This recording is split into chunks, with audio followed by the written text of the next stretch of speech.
Bonjour à tous et bienvenue pour une nouvelle vidéo Bullet Journal. Et aujourd'hui on se retrouve pour une nouvelle mise en place puisque nouveau mois, nouveau thème. Pour ce qui est de cette nouvelle thématique, elle sera tout en légèreté et en couleur puisque j'ai choisi d'aborder le thème des papillons. Alors en ce qui concerne la façon dont j'ai choisi d'aborder ce thème, j'ai décidé d'attribuer à chaque double page une unité en termes de couleur, mais qui varie d'une double page à l'autre. Je commence donc ma mise en place mensuelle avec une page de couverture. Pour réaliser cette couverture, j'ai choisi de faire un gros papillon au centre et plusieurs autres petits papillons tout autour. En ce qui concerne le dessin du papillon en soi, il m'a fallu quelques essais car pour avoir un bon rendu, il est important d'avoir une bonne symétrie dans le dessin, ce qui n'est pas forcément facile, mais ça vient en s'entraînant. D'ailleurs, je trouve qu'au fur et à mesure des pages, mes papillons sont de mieux en mieux. Vous pourrez me dire ce que vous en pensez. Ce qui est particulier dans le dessin du papillon, ce sont les motifs à l'intérieur des ailes. Ça paraît tout bête, mais je me suis beaucoup cassé la tête avec ces motifs. Au final, je dirais que l'important, c'est juste d'essayer de respecter une certaine symétrie entre les ailes de chaque côté, mais pour le dessin en lui-même, c'est là que l'on peut laisser parler son imagination et faire un peu comme on le souhaite.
Après le dessin, je suis passée à la mise en couleur, et là, si je dois être complètement honnête, j'avoue que je ne suis pas totalement satisfaite du résultat, et je vous explique pourquoi. En fait, en regardant un certain nombre de dessins pour m'inspirer, j'ai trouvé que ça rendait particulièrement bien lorsqu'il y avait un dégradé de couleurs au sein d'une même aile. Je suis donc partie sur l'idée d'un camailleux de bleu en utilisant mes tombeaux, mais malheureusement ma technique n'a pas été très au point, et je trouve le rendu plus propre sur les petits papillons en utilisant mes Crayolas. Mais bon, pour mon papillon central, c'était trop tard. Enfin, j'espère que le résultat pourra quand même vous donner des idées. Après avoir colorié les motifs, j'ai complété le reste en coloriant en noir. Pour cela, j'ai utilisé mon feutre Faber-Castell qui est vraiment un très beau noir, puisque les Faber-Castell fonctionnent avec de l'encre de Chine, contrairement aux tombeaux qui sont des feutres à l'eau. Et ceci est très intéressant car du coup il supporte mieux le stylo blanc par-dessus, quand le tombeau lui il a tendance à un peu plus l'absorber. Et c'est important parce que après avoir terminé de filmer, j'ai réalisé qu'il manquait un peu quelque chose, donc j'ai choisi de rajouter quelques petits points blancs avec mon stylo gel pen. Mais c'est après la fin de la vidéo, donc vous ne le verrez pas le moment où je l'ai fait. Mais vous pourrez le voir à d'autres moments de cette vidéo sur les petits papillons où je rajoute des points au stylo blanc.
Enfin, j'ai terminé ma page en réalisant une Dutch door. Donc si vous ne savez pas ce que c'est, je vous renvoie vers ma vidéo du mois précédent où j'expliquais ce que c'est.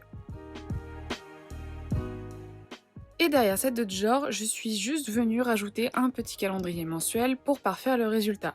Bon, là aussi, la chance ne devait pas être avec moi le jour où j'ai filmé car je me suis trompée dans les numéros du jour, donc j'ai dû venir repasser dessus.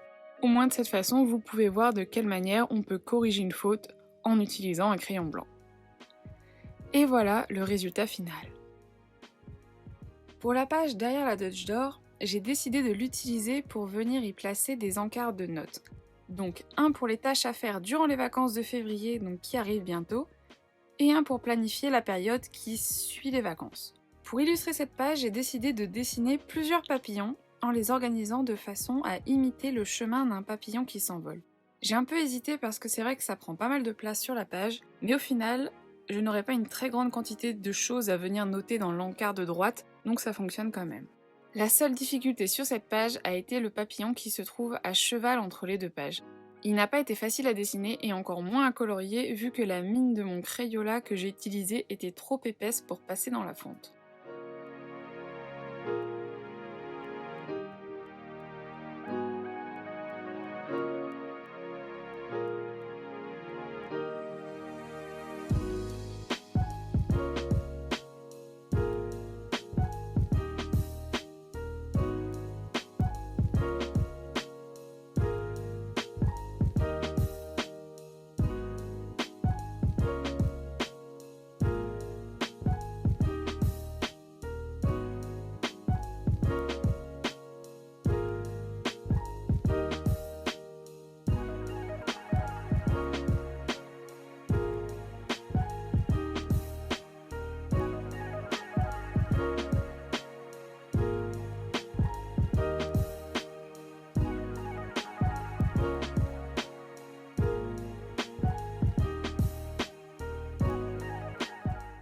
Pour la gamme de couleurs de cette double page, je suis partie sur une variation de fuchsia et rose en alternant donc parfois un dégradé de couleurs et avec d'autres fois une seule autre couleur pour colorier les papillons.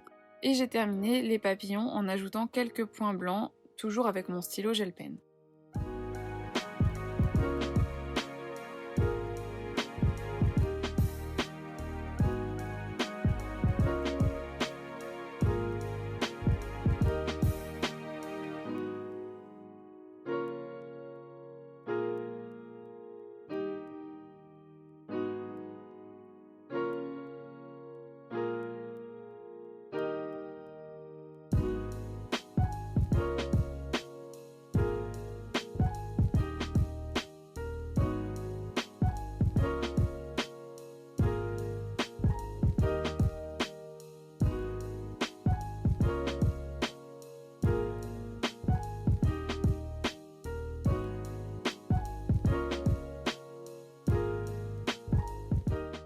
Pour le reste de la page, je suis restée très sobre parce que les papillons sont déjà très prenants sur la page. J'ai donc simplement réalisé deux grands encarts auxquels j'ai rajouté une ombre avec mon midliner gris. Et enfin j'ai terminé par un titre écrit d'abord en écriture capitale avec mon Crayola prune et je suis venue réécrire par-dessus avec mon stylo Muji.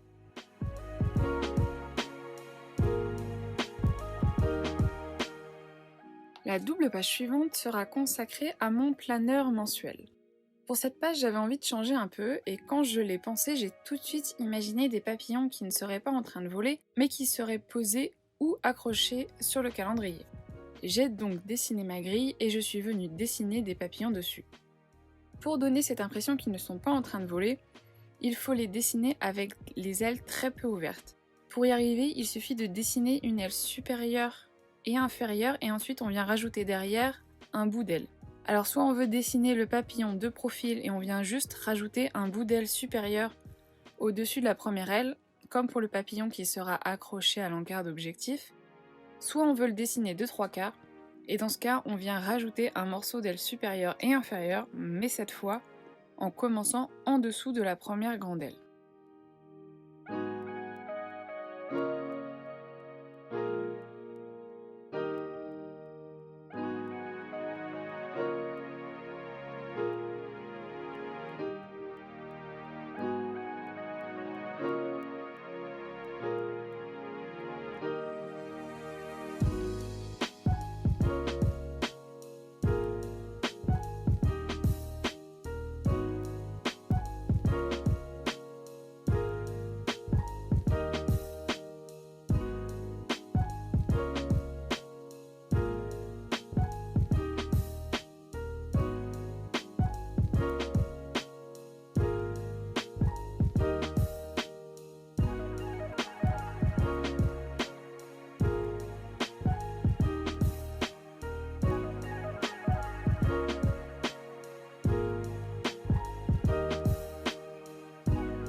En ce qui concerne les couleurs, j'ai voulu rester dans cette idée de légèreté avec une gamme de violets plutôt clairs.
J'ai gardé ces couleurs également pour rajouter des ombres en les dessinant avec mon midliner violet. Et ensuite, j'ai ajouté des petits ronds dans chaque case pour venir inscrire le numéro de chaque jour. Enfin, pour conclure la page, je suis venue inscrire février de manière un peu calligraphiée à l'aide de mon Fudenosuke, que je suis venue doubler avec une ombre grâce à mon Tombow violet pastel.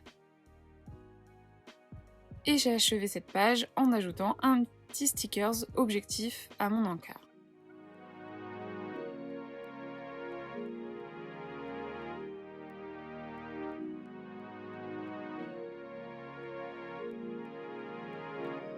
J'ai dédié la double page suivante à mon espace pense-bête. Mais malheureusement, j'ai eu un gros souci lorsque je filmais cette page. En effet, je suis arrivée au bout du stockage de mon téléphone et ça a donc coupé la vidéo. Le problème, c'est que mon téléphone est situé au-dessus de ma tête lorsque je filme, donc je m'en suis rendu compte que lorsque j'avais terminé de dessiner ma page. J'ai quand même décidé de vous laisser le début de la vidéo, comme ça vous pouvez voir de quelle façon j'ai dessiné les papillons, mais il manquera la fin de la mise en couleur.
Voilà donc le résultat de la page une fois terminée, encore désolée pour la coupure. Au moins pour vous expliquer, je suis donc venue mettre en couleur les papillons avec des variations de jaune, orange et rouge. Et comme pour les autres pages, j'ai colorié le tout en noir avec mon Faber-Castell et j'ai rajouté des points blancs avec mon gel pen.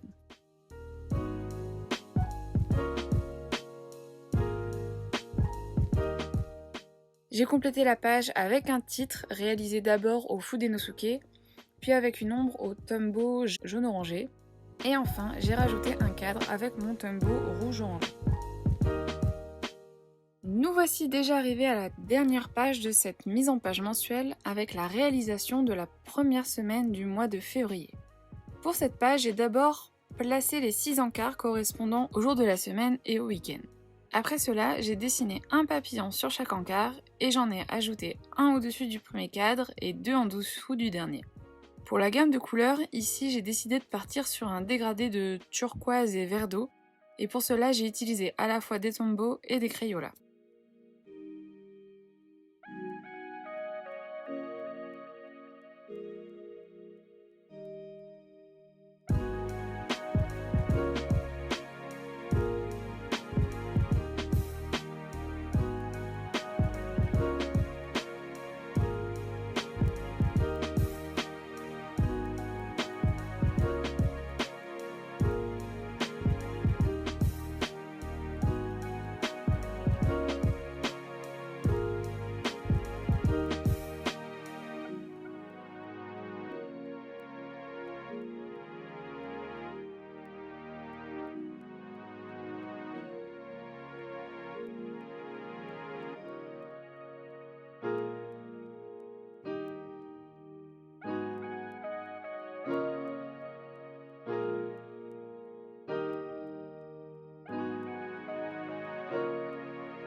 Pour repasser en noir, cette fois j'ai d'abord utilisé mon Fudenosuke pour avoir un rendu un peu plus fin entre les différents motifs des ailes, et c'est seulement après que j'ai complété les derniers trous qui restaient avec le Faber-Castell.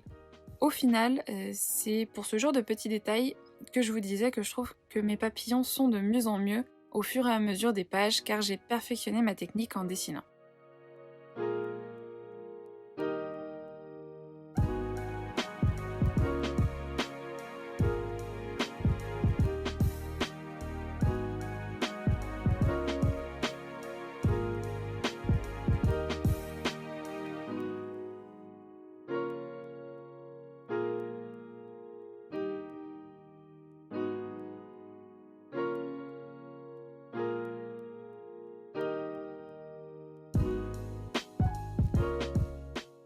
Une fois les papillons terminés, je suis venue repasser sur les encarts et je leur ai ajouté une ombre avec mon Mill Liner bleu. Et ensuite, je suis venue inscrire le nom des jours avec la même technique que sur la deuxième page de mon bougeot. Et j'ai ajouté des lignes en gris dans les encarts car je trouvais le rendu un peu vide sans ça. Enfin, j'ai terminé la page en ajoutant un sticker de vision mensuelle sur lequel j'ai surligné la semaine dont il est question sur cette page. Voilà le rendu final et franchement, autant je suis très mitigée sur la couverture, autant j'adore cette page. Je la trouve aérienne et délicate et j'adore le rendu des papillons dans cette couleur. Ce sont mes préférés avec ceux de la page de Pense Bête. Et voilà, c'est terminé pour cette mise en page de février. Merci de l'avoir regardé jusqu'au bout et n'hésitez pas à me dire si ça vous a plu et quelles sont vos pages préférées et surtout n'hésitez pas à lâcher un petit like. Vous pouvez toujours me retrouver sur Instagram @readayeve et je vous dis à la semaine prochaine pour une nouvelle vidéo Bullet Journal.